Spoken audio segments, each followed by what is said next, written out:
الشخير هو صوت أجش أو خشن يحدث عند تدفق الهواء أمام الأنسجة المتراخية بحلقك، مما يؤدي إلى اهتزاز الأنسجة مع تنفسك وصدور هذا الصوت المزعج.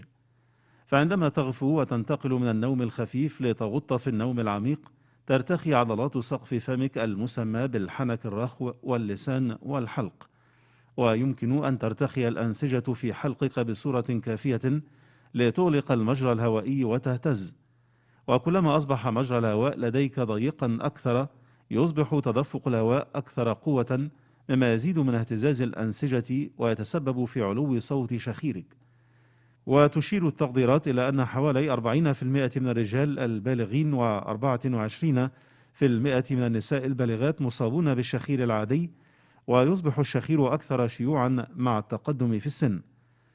ويشخر الجميع تقريبا بين الحين والآخر بنسب متفاوتة، لكن الشخير قد يكون مشكلة مزمنة في بعض الحالات، وربما يكون عرضا لمرض من الأمراض الخطيرة.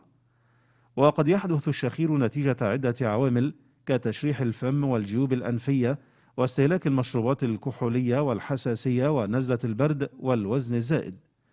وإذا كان الشخير مرتبطا بانقطاع النفس الانسدادي النومي، فقد يكون هناك خطر وجود مضاعفات أخرى تشمل النوم نهارا، الإحباط أو الغضب المتكرر، صعوبة التركيز، زيادة خطر حوادث السيارات بسبب قلة النوم، خطورة كبيرة في الإصابة بارتفاع ضغط الدم والأمراض القلبية والسكتة، وأخيرا خطورة متزايدة لحدوث مشكلات سلوكية لدى الأطفال المصابين بانقطاع النفس الانسدادي النومي، مثل العدوانية أو مشاكل التعلم.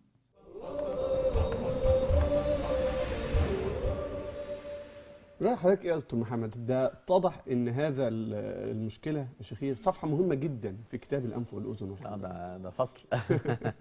التقرير طبعا جميل، بشكركم عليه جدا، ممتاز ووفى وكفى. هو فكرة حضرتك اللي هو نتكلم عن الشخير نفسه زي هو بالظبط كده، هو الصوت عالي حصل نتيجة ان الهواء اتضغط مع الأنسجة الرخوة. الأنسجة الرخوة دي من أول الأنف لحد الحنجرة، يعني مش المشكلة ممكن تبقى من أول الأنف لحد الحنجرة. وزي ما قالت برضه التقرير، هو ممكن أصلا يكون مشكلة لمرض خطير، ممكن الموضوع اصلا يكون ورم في ظهر المناخير في البلعوم الانفي، وهو اللي عامل له الشخير وجاي يشتكي منه، وطلع في الاخر حاجه كبيره جدا.